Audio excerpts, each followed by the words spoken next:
¿Cómo le va? Muy buenos días, bienvenidas, bienvenidos. Estamos en Apuntes Parlamentarios, un programa de Radio Congreso del canal de televisión del Congreso. El día de hoy vamos a platicar sobre uno de los temas que más podrían impactar en el futuro de México, pero no solo en los próximos meses o años, podría tener un impacto importantísimo para las próximas décadas, que es el resultado de las elecciones en los Estados Unidos y los retos para el gobierno mexicano, pero también para el Congreso mexicano. Y para profundizar sobre este tema vamos a platicar con el senador Gustavo Sánchez Vázquez, senador de la República por el estado de Baja California, y con la doctora Estefanía Cruz Lera, investigadora del Centro de Investigaciones sobre América del Norte de la UNAM. No se vaya, se va a poner bueno. Hora de praxis. Apuntes parlamentarios.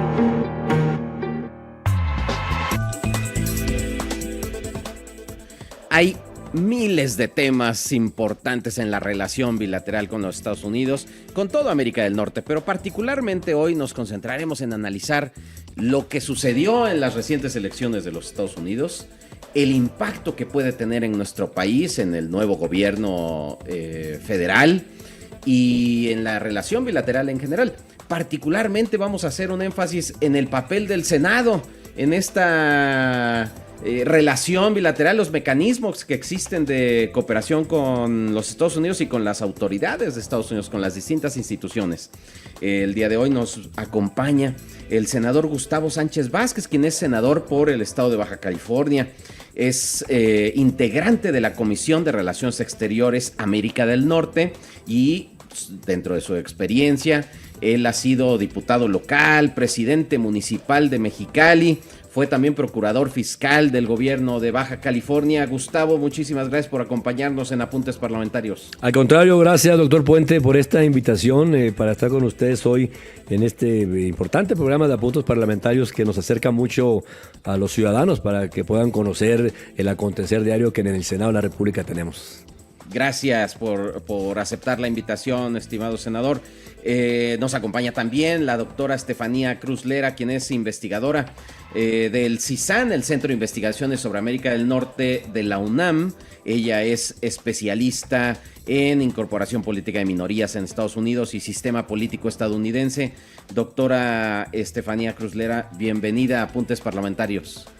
Pues muchísimas gracias por la invitación y un placer hablar de este tema tan importante. Yo creo que pocos países experimentan tanta ansiedad por las elecciones en Estados Unidos como México.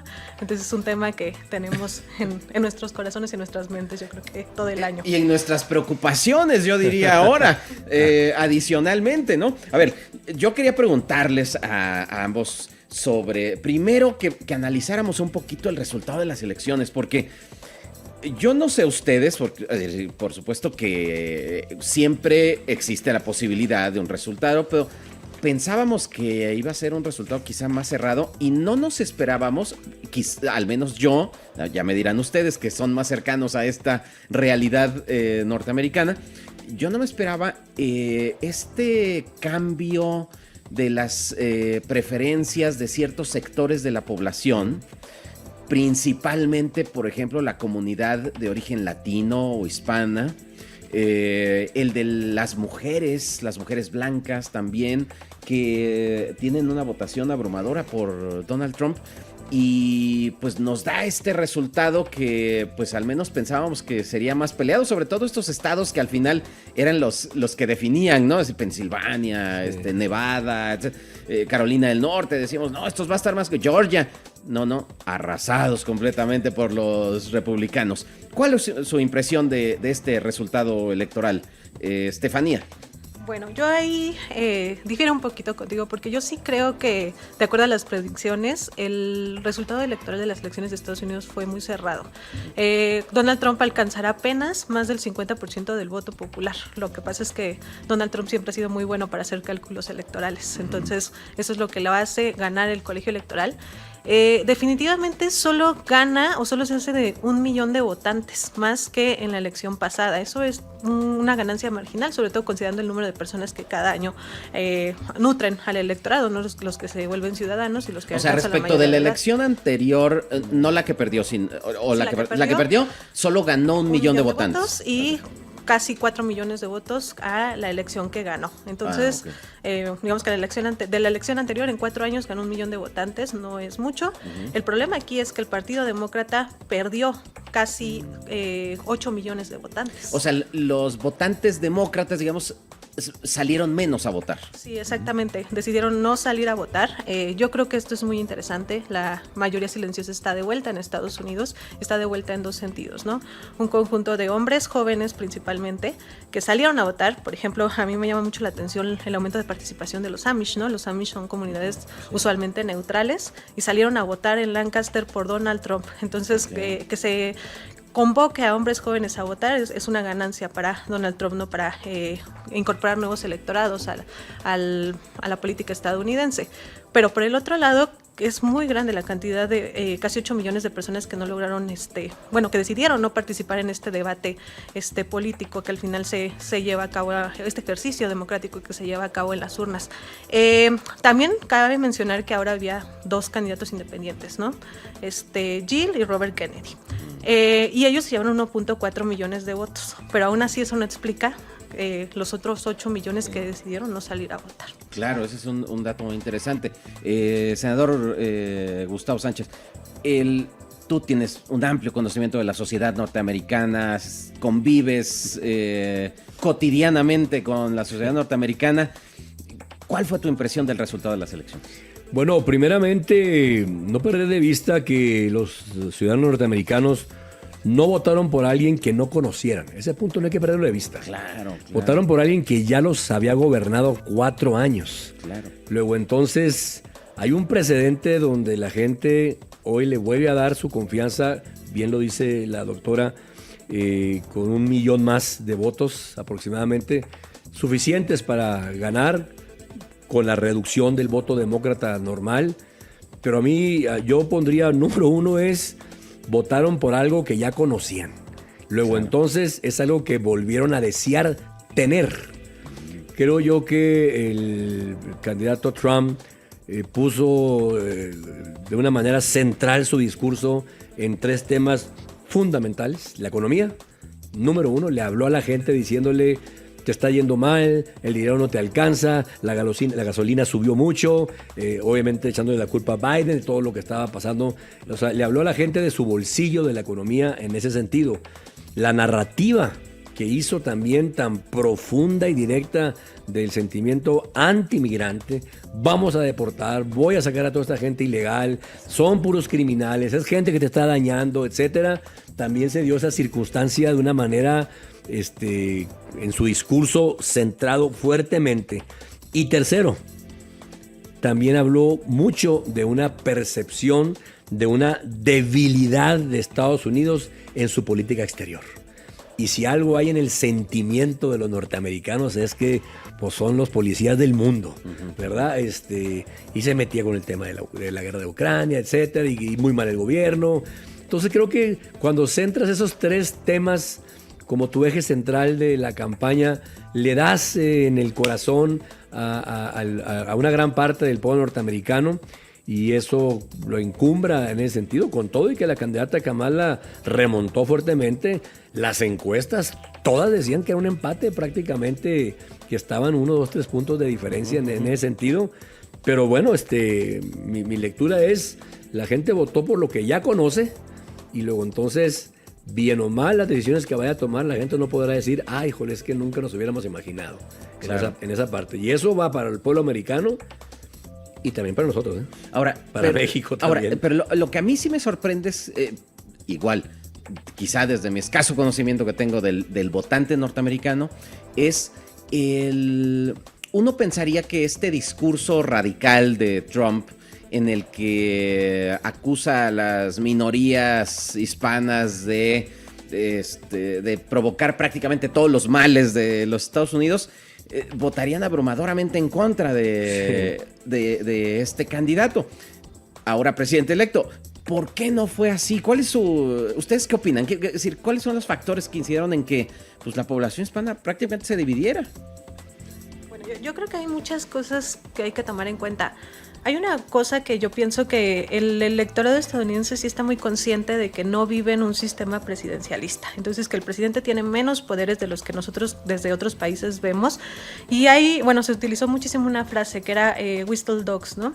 Que yo, si encontramos una traducción al argot mexicano, diríamos perro que ladra no muerde. Sería el similar. Ajá. Entonces, me parece que los latinos en Estados Unidos tienen esa impresión de Donald Trump, que habla de los temas, que es la política de la ocurrencia, pero cuando se trata de llevar a cabo las acciones, no es tan duro como, no es tan línea dura como lo plantea en el discurso. Entonces, eso hizo que el electorado latino se confiara un poco.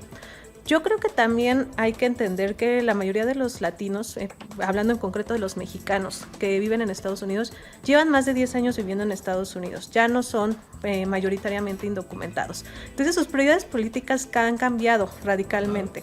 Y bueno, con el tiempo van también teniendo otras líneas de afiliación. A mí me parece que el crecimiento de el movimiento renacido de los evangélicos entre los latinos también explica por qué votan ahora por Donald Trump. El crecimiento obviamente del electorado de origen venezolano, cubano, con estas últimas olas migratorias también va a nutrir la línea dura de Donald Trump. Entonces yo lo que veo es como más diversidad en los perfiles del votante latino que anteriormente, ¿no? Que era pues un inmigrante progresista de tradiciones políticas progresistas de América Latina, y ahora creo que sus prioridades han cambiado, le interesa más la economía, la inflación, inclusive tienen preocupaciones morales en contra de nuevos inmigrantes, lo cual pues sí pues resulta paradójico, ¿no? Claro, coincides con esta visión. Sí, en gran parte coincido con lo que dice la doctora. También hay que recordar algo, cuando uno a veces habla del voto latino, el voto latino, pues uno pensaría que los latinos actuales en Estados Unidos, que son 11 millones, es lo que se calcula que pueda haber, mexicanos, hay que recordar que ya va segunda y tercera generación, O sea, los abuelos llegaron en los años 60 por allá, los papás, y hoy los muchachos también. Claro, son de origen latino, pero muchos ya ni siquiera español hablan, ¿no? Ya se sienten más norteamericanos, entonces, sí, claro.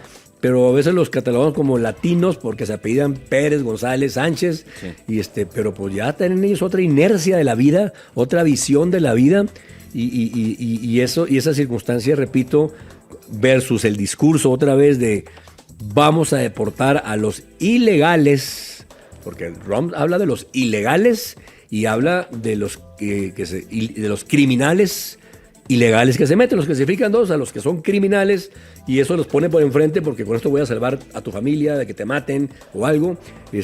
Oye, el vice president de él pues dice que su mamá se murió por culpa de un latino que vendía drogas, o sea, él lo dice, ¿no? En entrevistas, ¿no? Que le culpa la muerte de su madre, que fue adicta, porque un latino le daba las drogas. Claro. Entonces, también hay que saber dimensionar cuando uno habla de latinos, que cada vez ese latino de origen es más reducido, porque los de origen pues ya van algunos muriendo de más, y las generaciones nuevas, repito, ya han tomado un estilo de vida más norteamericano en ese sentido. Pero también es como la casa, ¿no? Cuando él te dice, yo me voy a encargar de que estos latinos, estos inmigrantes ilegales, no te quiten el trabajo, no los contraten en lugar de ti, no cometan actos contra ti, pues hasta el latino que está ya con papeles compra ese discurso también, ¿verdad? Porque hasta también se siente amenazado en ese sentido. Supo manejar muy bien esa parte el señor Trump. Bueno, y es brillante en el manejo del discurso político y de incendiar a las masas, ¿no? Es decir, les dice lo que quieren escuchar, ¿no? Y en ese sentido, pues bueno, al público que vaya, pues ahí les da el dulce, claro. Les enseña el caramelo de lo que dicen, y yo puedo ser aquel. Y lo que me llama la atención es que su desempeño, digamos, en materia económica no fue tan bueno como lo hace parecer. Y aún así, por ejemplo, escuchaba yo entrevistas al pueblo o a comunidades hispanas, y decían, bueno, sí, esto que dice la doctora Estefanía Cruz, sí, es que luego habla de más, pero él lo hizo muy bien en la economía, ¿no? Cuando vemos los datos, no necesariamente lo hizo también en la economía, pero aparenta que sí lo hizo. Y estas percepciones son las que sabe manejarlo muy bien. Sabe manejarlo muy bien. Él, en su discurso, él habla como algo que lo que él dice es la verdad absoluta y no le gusta que lo contradigan. Sí. En ese sentido, en los debates, lo vimos en los debates, ¿no? Él jura y perjura que todo lo que dice es verdad, claro, cosa que no es correcta en ese sentido. Y es su forma de ser, ¿no? Es su forma de ser. Al grado, ustedes recordarán cuando era presidente, que estuvo en un viaje en Europa y demás, cómo deja a la presidenta Angela Merkel con la mano extendida, porque trae contra Alemania y contra otros países cosas ahí personales. Entonces, pues es un hombre polémico, una persona que aún y cuando tiene 20 y tantas denuncias de abuso sexual y demás, una persona que incitó a la toma del Capitolio, la gente votó por él. Y eso es para estudiarse, claro, esa circunstancia. Claro. Ahora, ya estamos, ya. Es decir, pasamos el análisis y que podríamos pasar horas y horas analizando el voto del electorado norteamericano. Pero bueno, lo que nos ocupa y nos preocupa es cuál va a ser la agenda de Trump con México en los próximos meses. Ha anunciado una serie de medidas que de implementarse, pues podrían tener consecuencias, pues no sé si llamarlas desastrosas, pero al menos de riesgo para la economía mexicana principalmente, pero también en materia de derechos humanos, de seguridad, muchas cosas. Sobre todo, por ejemplo, dice que va a hacer estos deportaciones masivas, etcétera. A ver, ¿en qué tendríamos que estarnos fijando del discurso de Trump? En estos días, estas semanas pasadas, ha nombrado a su gabinete, y aunque no diga lo que van a hacer, ya el perfil de las personas que están nombrando nos dice por dónde va a ir. ¿Qué les llama la atención de esto, de esta agenda que viene hacia el futuro? Bueno, yo creo que hay que distinguir entre lo que puede hacer y lo que no puede hacer. Y yo creo que hay cosas que logísticamente no puede hacer. Justo ahora que hablabas del desempeño económico de Donald Trump, pues Donald Trump al final tuvo un gobierno deficitario, ¿no? Y bueno, sabemos que el problema de la deuda en Estados Unidos es súper grave, entonces lo que no podría hacer es volver a tener otro gobierno tan deficitario, y mucha de su agenda implica el aumento de gasto gubernamental en cuestiones que no necesariamente van a poder redituarle después en votos.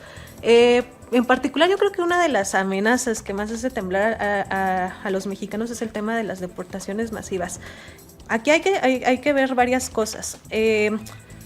Por ejemplo, al año se deportan 44,000 personas que vienen del interior de Estados Unidos. La mayoría de las deportaciones, estos 2.5 millones de deportaciones que alcanzó, por ejemplo, Joe Biden, son personas que fueron detenidas en la zona fronteriza y que inmediatamente son devueltas, y además ni siquiera son personas, ¿sabes? Son episodios de deportación. Entonces esto nos dice mucho, ¿no? Es muy difícil. ¿Cuál es la diferencia? A ver, platícanos esto de los episodios de deportación. Sí, una persona que es detenida en cierto millaje de la franja fronteriza ni siquiera tiene que pasar por un juicio de deportación, es catch and release, en automático. Se le regresa, se le devuelve en automático, pero se le devuelve al puerto por el que entró. Entonces, usualmente estas personas vuelven a intentar en un mes, en unos 20 días, y entonces ellos cuentan el número de encuentros, no el número de personas. Digo, es imposible tomarle huellas, registrar a millones de personas para hacer este proceso, y además tomarle huellas implicaría ya que les estás dando la posibilidad de abrir un juicio de deportación. Entonces prefieren capturarlos y devolverlos de inmediato. Entonces, a mí esto me dice mucho. O sea, si se están devolviendo 44,000 personas del interior de Estados Unidos, es porque es muy complicado, porque una vez que tú estás adentro de Estados Unidos tienes derecho, y tienes, aunque te encuentren en tu lugar de trabajo sin documentos, tú no tienes que firmar nada y abres un juicio de deportación, y ese juicio de deportación te puede llevar hasta 6 meses. Entonces Donald Trump no puede hacer eso porque ni siquiera tiene el número de jueces para que califiquen estos juicios de deportación. Entonces es imposible, a pesar de que Tom Homan dice, yo voy a deportar familias completas para que ni siquiera puedan utilizar como recurso que tienen hijos que se van a quedar sin padres.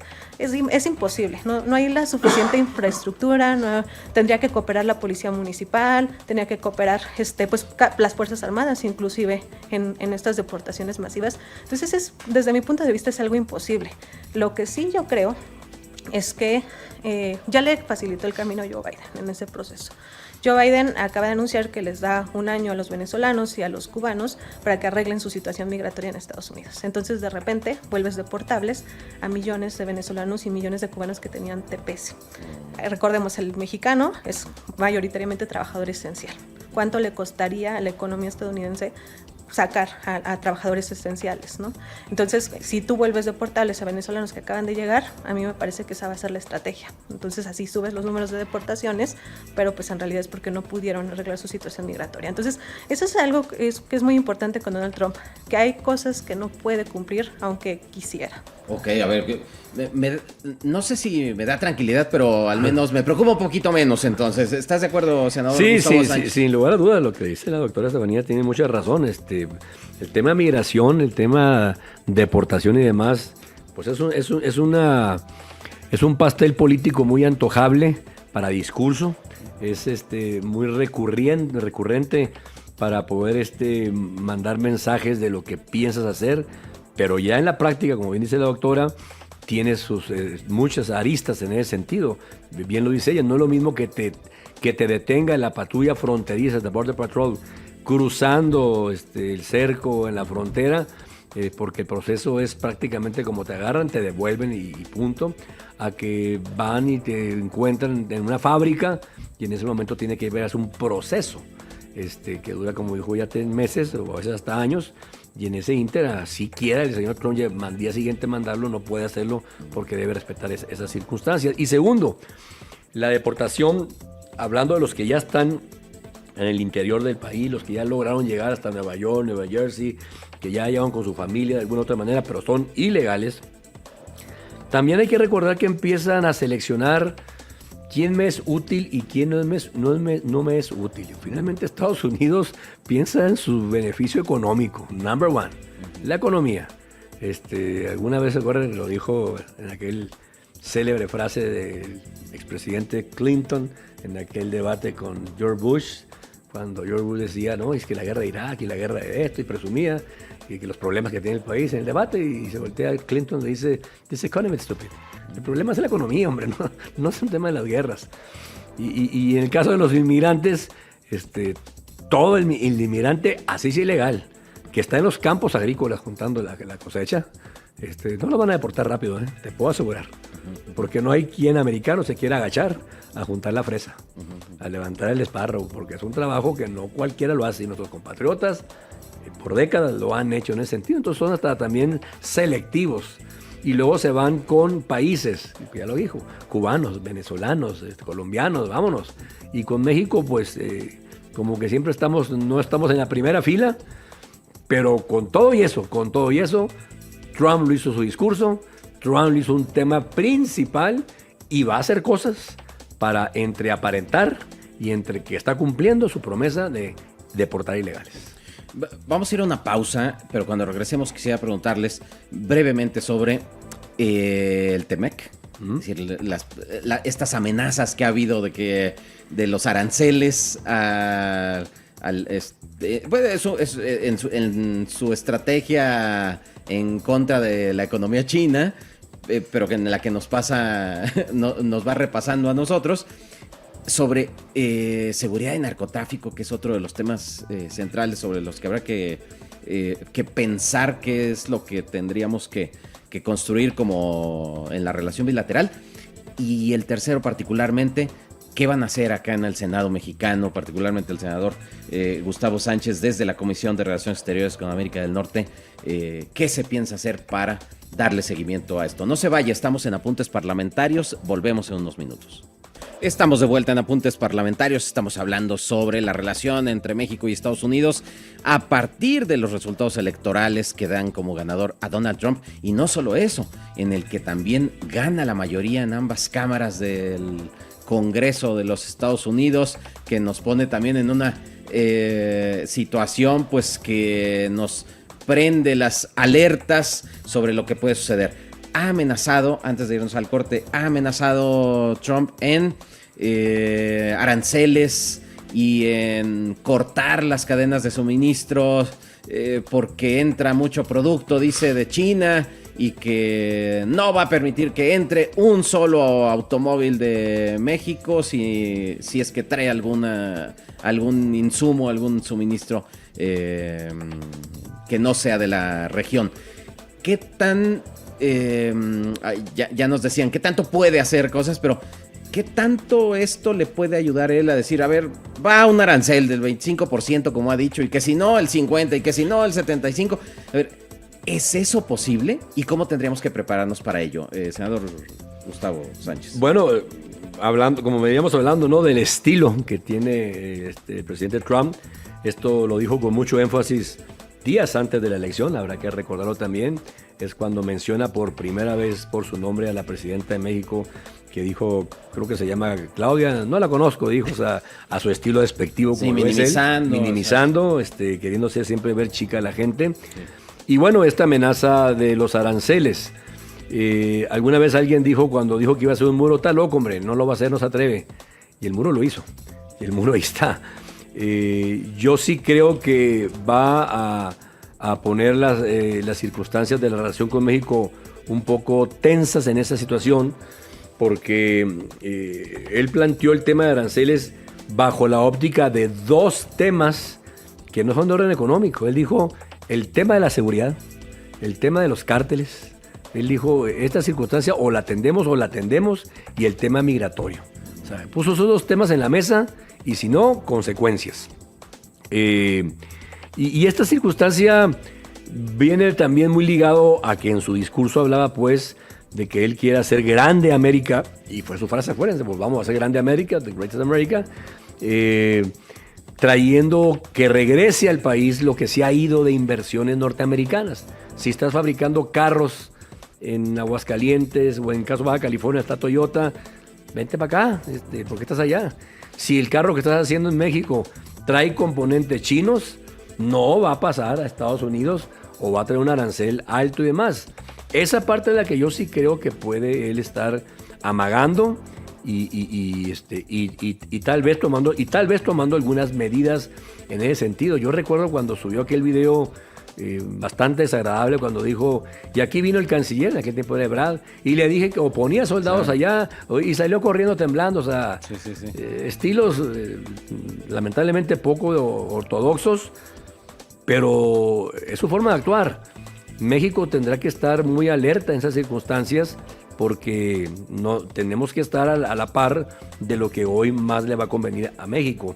Pero ¿qué tendremos que hacer? Porque pareciera que no conviene reaccionar, digamos, como a veces se reacciona, es decir, tener una política reactiva a Trump, pero tampoco podemos estar cruzados de brazos frente a un discurso. Es muy difícil, ¿no? Sí, tener claro. Ayer veía yo la declaración del secretario de Economía, Ebrard, donde dijo, bueno, pues si él nos pone aranceles, nosotros también los ponemos.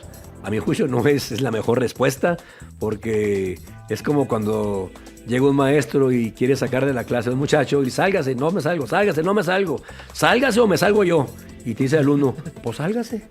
Y entonces el maestro tiene que decir, pues ahora porque ya ni modo que me raje, ¿no? Ya lo acabo de retar. Sí. Aquí es algo parecido. Si el secretario de Economía dijo, pues yo también te pongo, pues cuidado, pues porque va a tener que poner si no los pone. Y escalamos el problema. Claro. Y a México le representa el 89% de sus exportaciones, cuando nosotros representamos el 17-18% de ellos. No digo que con eso nos dejemos, no.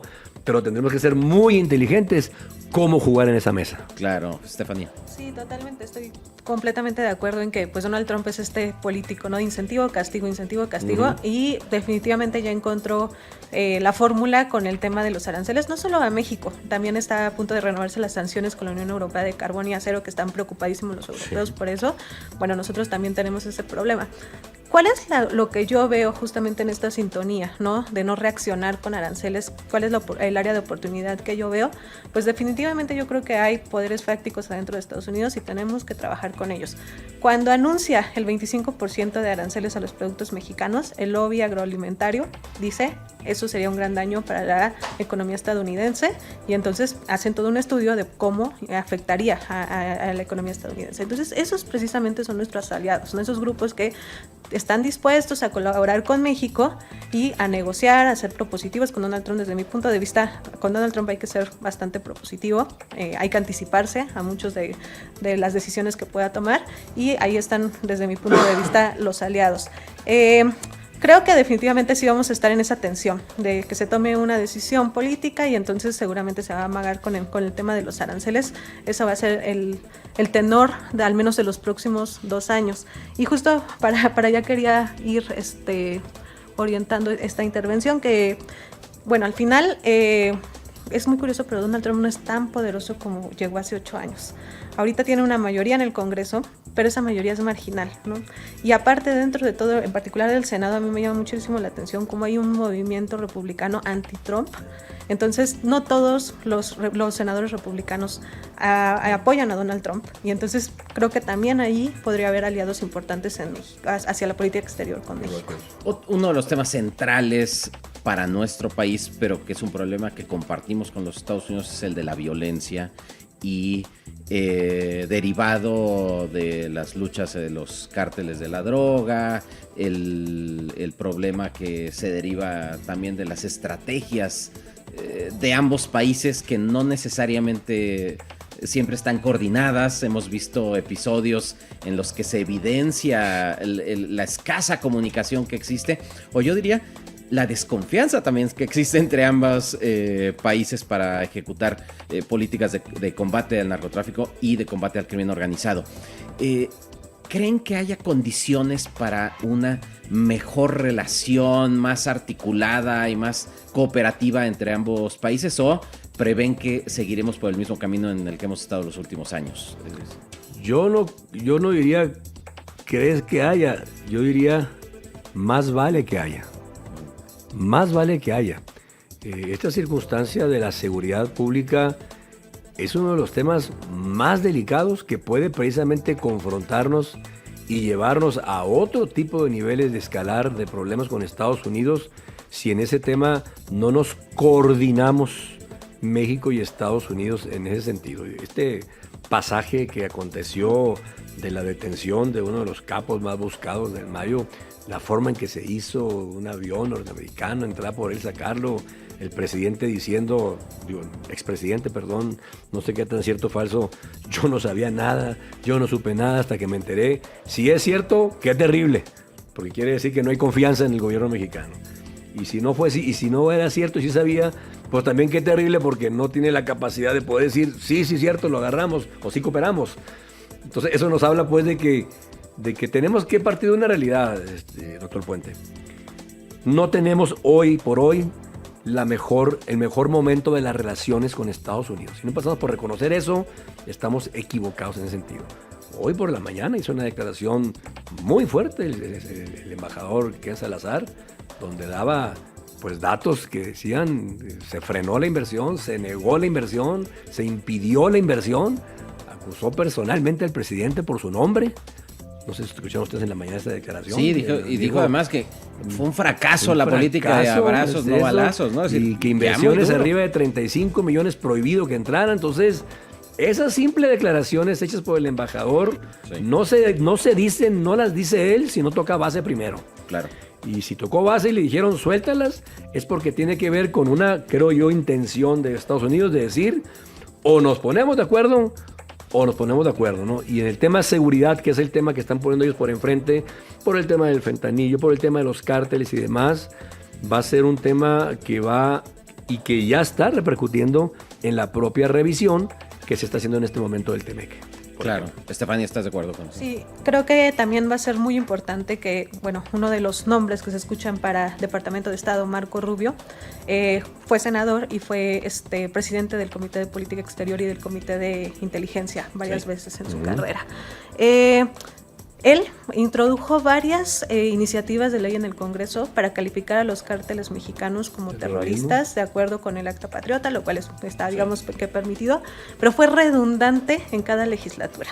Y que ahora está en el Departamento de Estado, nos dice que va a seguir esa apuntar, ¿no? El problema del narcotráfico en México. Aparte, yo creo que el tema del fentanilo es una espada de doble filo porque toca dos cosas. Por un lado, el narcotráfico en México y por otro lado, la relación con China, ¿no? Y esta triangulación que se hace de esta guerra comercial con China, porque bueno, siempre se ha dicho que el problema es que los precursores del fentanilo vienen de China vía México y entonces hay una presión constante de Estados Unidos de que México haga una revisión más exhaustiva, ¿no? Del ingreso de precursores de fentanilo a nuestro país.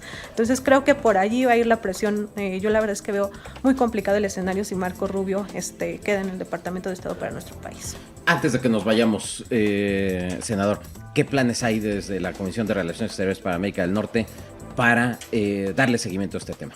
Bueno, soy miembro de esta Comisión de Asuntos de Relaciones Exteriores con América del Norte. Nos queda claro desde la instalación de la misma que preside nuestra amiga y compañera la senadora Ruth, que es ella la presidenta de esta comisión, senadora por San Luis Potosí, de que deberemos tener un papel fundamental, activo y proactivo de la comisión en ese sentido. Evidentemente tenemos que saber que esta comisión tendrá hoy la misión más que nunca delicada de ser un puente. Los senadores, a diferencia de Estados Unidos, en México, la facultad que se le está haciendo que se le da constitucionalmente a los senadores es mucho mayor que la que tienen los senadores norteamericanos en materia de relaciones exteriores.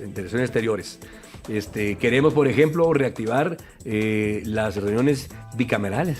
Claro. Tenemos 12 años que se suspendieron las relaciones bilaterales de senadores de ambos países.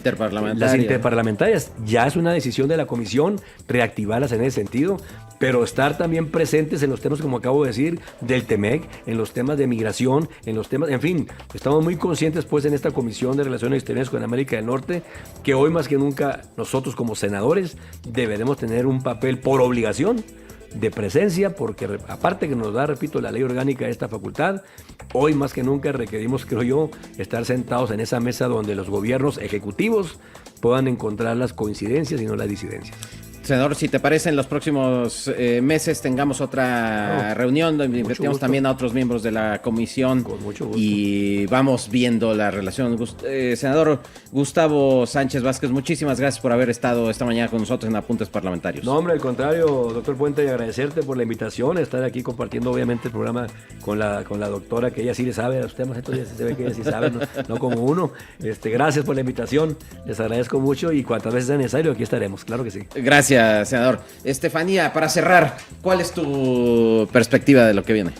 Desde mi punto de vista hay que estar preparados rumbo a 2026, hay que estar muy preparados porque justamente el TEMEC va a tener que pasar en revisión en el Senado de Estados Unidos y ahí es donde yo veo la gran área de oportunidad. Van a cambiar mucho las cosas en 2 años, es probable que Donald Trump pierda la mayoría legislativa y eso va a hacer que tengamos un Trump menos envalentonado. ¿Crees que la relación con Claudia Sheinbaum, la presidenta de México, pueda ser una relación tersa o estaremos viendo lo que vimos porque siempre habló muy bien con López Obrador cuando fuera presidente, pero no parece que con Claudia Sheinbaum esté siendo igual de cordial que como lo era con López Obrador, ¿no? Para mí fue muy sintomático la postura del gobierno de México de felicitar a Donald Trump por su victoria, digamos. Es paradigmático porque se espera solamente que concede Kamala Harris, no que se den los resultados oficiales. Entonces hay al menos una intención de tener una buena relación. Yo creo que Donald Trump lo ha demostrado. Él en la esfera internacional es un personaje misógino. Le cuesta llevarse, como comentaba el senador anteriormente, ¿no? Con Angela Merkel. Le cuesta llevarse con líderes mujeres, pero definitivamente yo creo que la relación entre México y Estados Unidos cada vez se lleva más entre agencias. Y entonces creo que Cancillería, creo que la Secretaría de Economía van a ser muy importantes en ese sentido. Doctora Estefanía Cruz Lera, ¿dónde podemos seguir tus trabajos? Nos has dejado con un muy buen sabor de boca para poder seguir enterados sobre lo que pasa en los Estados Unidos y tu análisis sobre la política norteamericana. Bueno, pues me pueden seguir en mis redes sociales, en Facebook, en Twitter, con que me arroben Estefanía Cruz, pueden seguir mis cuentas. Perfecto, muchísimas gracias Estefanía Cruz Lera, investigadora del Centro de Investigaciones sobre América del Norte de la UNAM. Gracias por haber estado con nosotros esta mañana en Apuntes Parlamentarios. Un placer. Y le agradezco a usted que nos escucha por haber estado con nosotros. Nos vemos en la próxima emisión de Apuntes Parlamentarios. Antes agradecemos al equipo de producción encabezado por Lulú Ruiz, en la operación Cassandra Guzmán, en la asistencia Karen Garduño. Yo soy Kenvier Puente. Nos vemos la próxima.